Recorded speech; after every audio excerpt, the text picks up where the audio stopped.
My 4-year-old daughter absolutely loved animals. She always wanted to get a cat or a dog, but my severe allergies prevented us from ever being able to get a pet. Even the pets that claim to be hypoenergenic. Really, dander comes from the skin anyway, not the hair. I did buy a tank with a couple of zebrafish, but that was a mistake, and those very quickly became my responsibility instead. One afternoon, while my husband was at work, I was washing the dishes. It was a nice and sunny day out, and I would have much preferred to have been outside and enjoying myself. My daughter was outside in our fenced-in backyard having a tea party with our plushy animals. I would like to say that I always kept a good eye on her, but sometimes I did get busy and lose track of time. The fence in our backyard was a very high wooden fence with no gate though, so I never thought it would be possible that she was in any danger. When I was almost done washing the dishes, my daughter Cindy came running into the house. She was very excited and had this big smile that reached from ear to ear. "Mommy, Mommy!" Cindy cried joyously. "I got myself a doggy!" I put down what I was doing and looked at her strangely. "What are you talking about?" I asked. "A doggy got into our backyard and played with me," she informed me. "It told me that it was going to be my own special doggy." I was, really confused and very concerned. At first, I was worried that a dog may have actually gotten into the backyard somehow. I immediately went into the yard to see, but there was no dog there. There was also no indication that there was any way one could have gotten into the yard. "Well, where's your doggy, sweetie?" I asked my daughter, assuming she had just made up an imaginary pet or something. "Oh, he had to go home. He told me he'd come back to visit me again, though." When my husband got home, I told him about what had happened. He wasn't too concerned about it, though. He had had an imaginary friend as well when he was a child, and told me that just because Cindy had wanted a dog so badly, she'd likely just made one up. I joked and asked him if he made up an imaginary friend because he couldn't find any real friends, and then he stopped talking to me for the rest of the night. For the next week or so, things went pretty much like they'd had that first day. While I was washing the dishes or cleaning the kitchen, Cindy would be out in the backyard playing. Each time, she came back and told me about all her fun playing with her doggy. On Thursday, Cindy was out in the backyard playing, when the strangest thing happened. I heard a bark, a very odd-sounding bark, really deep and almost kind of muffled. I was immediately concerned a stray dog had really been getting into the yard somehow. Who knows what it could do to my daughter? It may be carrying diseases or something. What if it had rabies? Although it had been nice to her so far, if Cindy unintentionally irritated a wild dog, it might attack her. I put down my washcloth and ran out the back door. What I saw with Cindy, though, was a lot worse than just a stray dog. There was a man in my backyard, wearing a dog costume and playing with my daughter. It was this ratty costume that actually kind of made him look like he was a stray. He was on all fours as well, but it was easy for me to tell he was a tall and large man. My daughter was throwing him a ball while he was fetching it back to her. The man saw me standing on the back porch, a horrified expression on my face. The only thing I could do was yell at him. "Get the hell away from my daughter, you freak!" The man immediately jumped up onto his back feet, dropped the ball with amazing dexterity that I could not believe for a man of that size, and immediately ran off to the fence and jumped over it in one bound, pulling himself up quickly and over the top. "Don't go, doggy!" My daughter cried as the man ran off. He was quickly gone before I could do anything more. I did call the police, but there was very little they could do. Other than the fact that the man was wearing a dog suit, I couldn't give them a very good description, and obviously the suit would be easy for him to just take off. My husband was livid, but we were helpless in this situation. The police just told us we should be happy I discovered what was going on before the man either injured or kidnapped my daughter. Needless to mention, they were probably right. Two things came out of this experience. One, my daughter no longer played in the backyard by herself from then on. And two, We finally got her a real doggy, a German Shepherd which wouldn't let any other dogs into his backyard. As far as my allergies go, I guess I'll just have to deal with it to keep my daughter protected.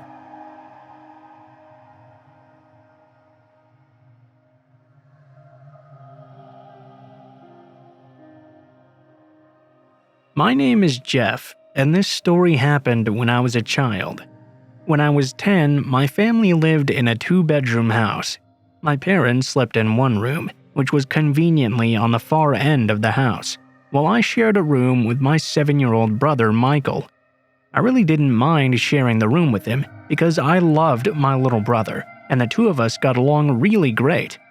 Now, one night when we were in bed, Michael suddenly tugged on my blanket. Groggily, I opened my eyes and saw my brother looking at me scared. "What do you want, Mike?" I asked Michael. He corrected me since he hated being called Mike. "Can I sleep with you? There's a monster in the closet." Well, of course, I let him. He climbed in bed and gave me a big hug for letting him climb in. I lightly punched him on the shoulder, as a big brother would do, and we went to sleep peacefully. The next day, I had forgotten all about the event until nighttime. While I was sleeping, I again felt a tug on my blanket. Once again, Michael was asking to climb into bed with me. "Can I sleep in your bed again, Jeff?" Michael asked. "What's the matter, Michael?" I asked. "There's not a monster in the closet." "Yes, there is," he assured me. "Please, Jeff." The poor little guy looked so distressed that I just couldn't turn him down. He crawled into bed with me and we went to sleep together. The next afternoon after school, my parents asked me to come into the room and have a talk with them. Michael had told them about the monster, and they were concerned that I had been telling him scary stories. After all, I was supposed to be at that age where older brothers like to scare the younger one. I assured them, though, that I would never do such a thing to him, and they claimed to believe me as well. This pattern continued for about a week with absolutely no variation. My parents began to doubt me when I told them I was not scaring Michael, but even Michael defended me. My father took Michael to the closet to show him around before bed one night and thought he had proven there was no monster.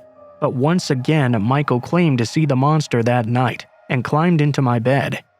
I decided to ask my parents if we could start having the dog sleep in the room with us to reassure him. That night, Michael was sleeping with our golden retriever, Sandy, at the foot of his bed. Yet again, though, Michael woke me up, claiming there was a monster in the closet. Just when I was about to tell him it was okay to climb into my bed, I began to hear something from the closet. It was a creaking noise. I lifted my head up, I looked to the door, and I saw the closet door slowly opening up. Fear gripped my heart, and I grabbed my brother and pulled him close to me, hiding him behind me. The door was beginning to open considerably. We heard a noise. Our dog jumped up and growled and ran into the closet. The door then slammed closed and we heard the dog yelping. Both Michael and I started screaming at the top of our lungs. It took a few moments, but our parents came running into the room. Michael was screaming and crying about the monster. Our parents needed to take a few moments to realize what was going on. My father ran over to the closet and opened the door. He immediately screamed at me and Michael to get out of the room. I protested, but then he raised his voice, meaning he meant business. As we ran out, I caught a glimpse of the inside. I saw our dog lying there motionless. I knew our dog was dead, but for years I didn't know exactly what happened that night. Our parents refused to tell us. My dad finally explained it one day when I came home for a visit from college. Apparently, there was an intruder who had been coming into our house each night from the attic. He would climb into the attic window. Our closets had entrances to the attic, so he was getting into our closet from that entrance and antagonizing Michael for fun. When he was done, he would climb back into the attic and get out of the house. When the dog had run in after him, he slashed its neck with a knife he had and then tried to escape the house through the closet attic entrance and did get out through the window. My dad told us, though, that he was picked up by police not far after, but honestly, I have no way of knowing if that's true or not. There is one thing I want everyone to take away from the story, though. The boy who cries wolf may actually see a wolf at some point, and you should never ignore your kids if they tell you they're scared of something, even if you don't believe them. Even if you know that what they're saying is not possible, if your kid claims it's true, there might just be a different kind of monster hiding in his closet.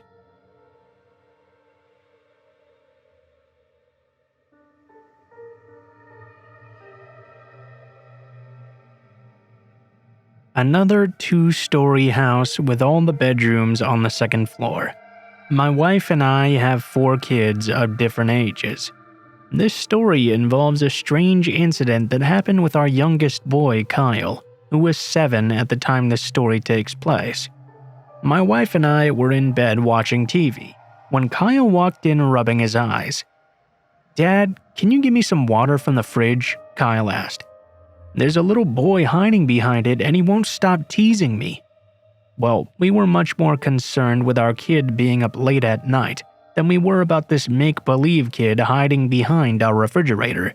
We kept water in the fridge because we didn't like our kids drinking tap water, so I walked my son down to get him a glass of water. I asked him why he thought there was a boy hiding behind our fridge.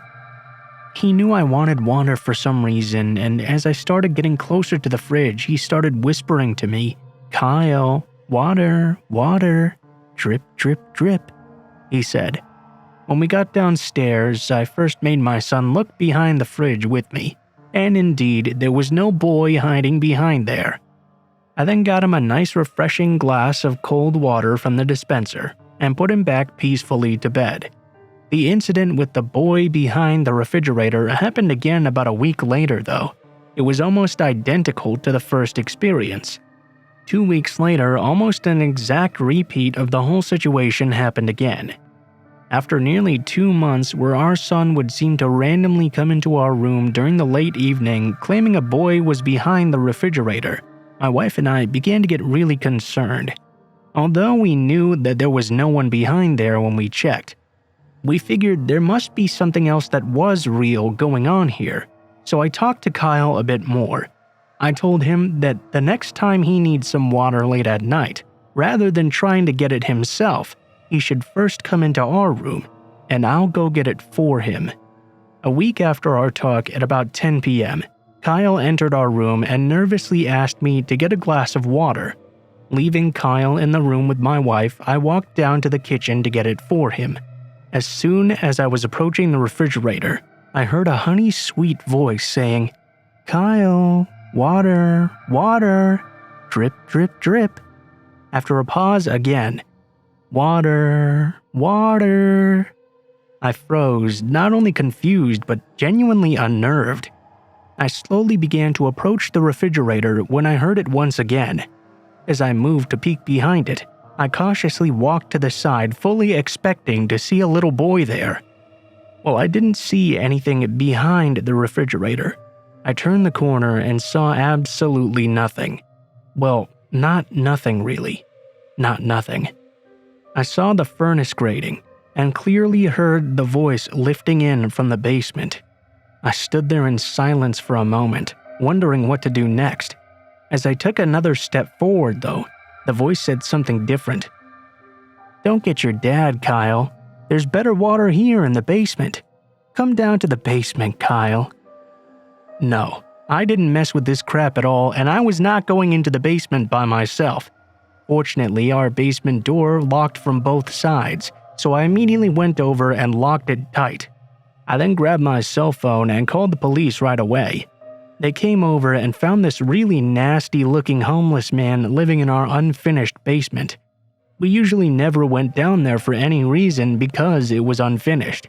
He had attached things in our crawl space, and apparently at night he had been climbing up and getting food. Obviously, he had been able to hear our conversations in the kitchen and knew that Kyle would come down for water. We didn't know what the man wanted other than shelter and if he meant us any harm, but it was unlikely he did because he was living off of us. We were, after all, providing him with food, shelter, and of course water, even if unknowingly. It was just scary to realize he had been there for so long. Sometimes, just because the thing in your house your kids are scared of might not be a monster, doesn't mean it's not anything at all.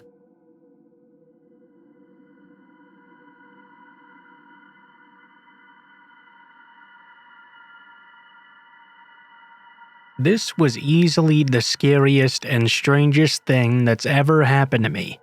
In retrospect, I think it was probably just a really bad prank pulled on me by a teenager or something like that. However, when it happened, it was the most terrifying experience I'd ever had in my life. I lived in a really old subdivision that had very few houses left in it. About a decade before my family moved in, a highway was built right next to the housing area. The pavement made the land less absorbent, and during storms, the water would pour off the highway, go down the hill, and flood my neighborhood. It wasn't unusual after a very strong storm to have a yard that resembled a swimming pool more than a front yard. It was unusual for it to take any less than 2 weeks without rain to completely drain back to normal. Now, the reason I mention this is to give you an idea of how dark it is where I live. In the subdivision, the branched off streets where the houses actually were, we didn't have street lamps. Instead, they were only lit by the front lights of the houses. Not long after my family moved in, many residents were already complaining about constant flooding. Eventually, FEMA offered to buy out the houses, and the majority of people sold, but there were a few families that refused. The price they offered my family wasn't even enough to pay off our mortgage, so my parents would have lost a lot of money if they sold. Instead, we stayed. The houses that were sold were all demolished, and there were very few left. Trees and brush and all sorts of things grew in the old lots, and a lot of the area actually became very swampy. My house had previously been the 10th house on the street, and it actually became the first and only house on my street after a while. All of the lighting from the other houses was gone, and my dark street became a marsh. If you were to walk on the street towards my house at night, it was so dark you couldn't even see if the moon was in the sky. It was completely pitch black now. The night my story takes place in was in the late fall. I was at my house alone. My parents had gone to my grandma's house, and I didn't feel like going with them. I have a very bad caffeine addiction, and I was almost out of coffee and Coke. I'd been hoping to make it to the next day at least, so I could walk to the store and buy some more in the morning. Being 15, I didn't have a car. At about 11 p.m., I began to feel that familiar beginning of a caffeine headache. I knew I had to nip it in the bud right then, so I decided I would at least try to walk to the nearby gas station and grab a cherry Coke or something. When I walked outside, I noticed it was particularly dark that night. I had the porch light on, so I didn't really notice how dark it was until I had gone a bit into the street. After a short distance, I literally couldn't even see anything. I held my hand up in front of my face and was shocked that I could barely even see it. I couldn't see my feet when I looked down. I couldn't see the street. I couldn't see anything, it was so dark. I considered going back home, but I felt mild throbs in my temple and knew I had to continue. All I had to do was just keep walking forward and listen to my feet hit the pavement. This prevented me from going off the street and into the marsh. It was a heady experience. I eventually did manage to get to the main street. I saw a light up in the distance and got to the highway and eventually the Thornton's gas station. I got a huge Coke and a few squirts of cherry syrup in it as well. I told the cashier how dark it was on my street and that I was pretty scared to walk through that darkness again. She kindly offered to give me a ride back. She knew me because I always got the same drink there practically every day and would chat with her every now and then. Of course, I turned her offer down because, I'm a guy and I didn't want to admit to her that I was scared. My heart was beating out of my chest as I walked back though. As I got closer to the street I lived on, I had to tell myself that what I was afraid of was only in my head. It was only the unknown that was scary. I mean, when you walk by yourself in the dark, you generally feel relieved and not scared when you see somebody else walking around. Something about when you're alone that truly freaks you out, It's all in your mind. So I stepped onto my street and decided to be resolute. I told myself there was nothing to be scared of. I began walking, hearing the sound of my shoes once again clapping against the pavement. Eventually, I came to the part of the street where I was practically blindfolded. I felt my heart begin to speed up, and I felt extremely foolish. Part of me just wanted to run and get it over with. But I really didn't want to sprint forward in the pitch dark. What if I fell down on my face? I controlled my breathing and kept walking. It was then that I heard the scariest thing I'd ever heard in my life. It was a human voice extremely close to me, and it whispered in my ear, "I'm going to kill you."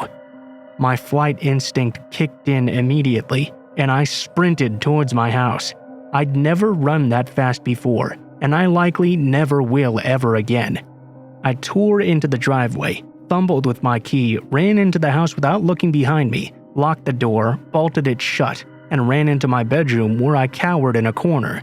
I immediately called the county sheriff because I lived in an unincorporated area and there was no police force there. It took them 45 minutes to arrive from the county seat, and they couldn't do anything about it by then. Well, for the rest of my time alone, I only went outside during the day. It was probably just a teenager playing a joke on me or something. I mean, who really knows? But I wasn't willing to take that chance. I'm sure many people who have actually been murdered on a dark street with no lights didn't really think that was about to happen to them before it did.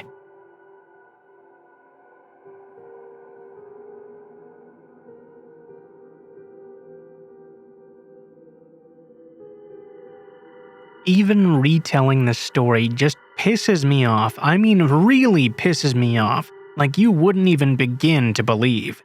But I think that your life is an accumulation of stories, and many of those stories need to be told. It's possible that hearing a story about a stupid thing someone does to their kids may make another jackass think twice before they attempt to do the stupid crap this guy did. In the late 70s and early 80s, there were a flurry of movies about cannibals released. They were pretty much all grisly and nasty movies with very little plot to them. Lots of blood, and for some bizarre reason, they all had at least one castration scene. After my parents' divorce, we lived with my dad for a few years. I was the middle kid at 11. My older brother was 13, and my little sister was 6. My dad was a severe alcoholic, but he got custody of us because he had a very good lawyer. After the divorce, he basically used us as currency in order to make my mom feel bad. He was a dreadful excuse for a human being who drank himself into oblivion, then actually drove us children around while he was blasted out of his mind. Now you probably wonder what drinking and cannibal movies have to do with each other. Normally, they wouldn't have anything to do with each other, but our dad would get really drunk and force us to watch these disgusting films with him. Although I always despised the man, I can honestly say I don't think he would have done this was he not drunk. But whenever he got wasted, he liked to pull these really heinous pranks for some reason. Well, naturally, he knew those cannibal movies freaked us out, and when he got nice and drunk, he would do some of the weirdest, cruelest crap to us, usually involving either his long or drawn-out lectures or some really tasteless jokes. One particular night in the summer, he had taken us to the beach as usual. He spent the entire time guzzling down beer and acting like a real jackass, but the worst thing he ever did came when he drove us home. It's important to know that we lived in the Appalachian area, and we had to travel through the mountains to get to the beach. Going back home, we went through several old dirt and gravel roads. On this particular night, my dad veered off the main road and onto a dirt path that took us through a hollow that had very little to no light in it. After several turns and nearly 30 minutes of driving out through the country, he finally stopped and pulled over on the side of the road. We were stopped by what looked like a trail that quickly disappeared into the trees on the hill. My other brother, sitting in the front seat, asked my dad why the hell we were parking here of all places. Well, my drunken idiot of a father told us he had brought us here to warn us about something. Yeah, you heard me right. He went out here to warn us about something in an area that not only we had never been in, but had no way to get to living high up on the hill. Following the trail, according to my dad, a family of inbred hillbillies lived in an old run-down cabin. He explained to us that they had to inbreed because they only like to eat human flesh, and because it was difficult to get people to eat without being caught, they had to kill everyone they came across. Because of that, they could only mate with their relatives, because relatives were the only people they would need. Well, of course, as kids, we got real scared, and pleaded with my dad to take us home, or at least get us out of there. Our father told us that the only way the hillbillies would come down and grab us is if the lights were turned out. He said they would wait up on the hill for a car to pull over, then once the engine died and the lights went off, they would come down and attack. My brother seemed to be remaining calm, but my younger sister was crying and pleading with my dad to leave. My dad did the douchiest thing he ever did in his life. He shut the car off and then slowly turned off the car lights. As to be expected, all three of us kids began screaming and crying, begging him to turn the lights back on. The sick bastard was actually laughing hysterically at his own terrified children. But then I noticed it. Up on the trail, right where it disappeared into the trees, I saw something. Two people were standing almost out of view, but they were definitely standing there, watching our car. They were both dressed in white and had blonde hair, but it was hard to tell anything else about their features because it was so dark. Being kids, we definitely thought this had to be the cannibal family. I alerted my brother and sister to it as well. They both started screaming louder than they were before. I guess my father finally had his fill of jackassery and decided to start the car up. He flipped on the lights and then started the car. The minute that he did so, I saw the two people on the hill immediately begin sprinting toward the car. "Dad, get us out of here, they're coming!" I yelled. My father shot me a look of annoyance, but when he turned around, he saw exactly what I saw. Two blonde people wearing white, sprinting down the hill at nearly inhuman speeds. They quickly made it to the Ford Bronco my dad was driving. They began to smash on the windows, and my sister and I began crying. This really freaked my dad out. Still drunk off his ass, he slammed the gas and the car took off. The two people began to sprint after us once again, but of course there was no way they could catch up with the car.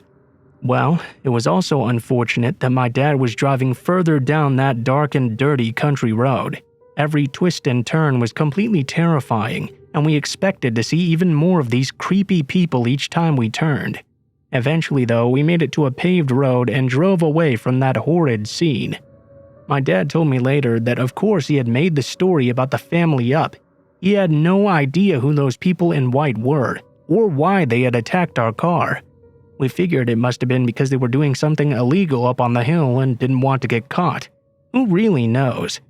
All I know is regardless, it was a despicable thing for a man to do to his children, and I've been frightened of dark country roads ever since.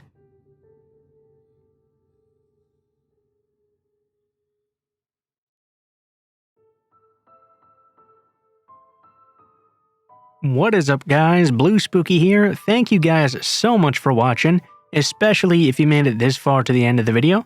If you enjoyed this video, please be sure to like, share, comment, or subscribe if you feel so inclined. If you have any comments or criticism about the video or the stories therein, please be sure to go down to the comments below and leave your thoughts. I always love to read all of the comments, and even though I can't respond to all of them, I still do look at each and every one. I would like to thank for this video my subscribers who submitted their own stories to be read and shared. I hope you guys enjoyed them, and I hope those of you who sent in your stories enjoyed having your stories read. If you would like to send in your own stories for me to read, please be sure to check in the description below the video. There will be links to my social media, including my Facebook, Gmail, and Twitter accounts. Send me your story or a message on any of those, and I'll try to get back to you as soon as possible. If you do decide to send in a story, please be sure to include in the tagline what the name of the story is if it has one, what type of story it is if it has one, and how you would like to be credited in the description of the video the story appears in. If you do decide to send in a story as well, please be sure to include proper grammar and formatting and try to include as much detail as you feel comfortable with. This will give you the most chance of having your story appear in a video in the future. If you guys are curious about the music used in this video, I usually use music from Deblato Studios or Miyuji. I will leave links to their channels in the description below, and you can check them out if you enjoy their stuff. Overall though guys, I think that's pretty much it for now. Thank you guys so much for watching, and I hope you guys have a great day.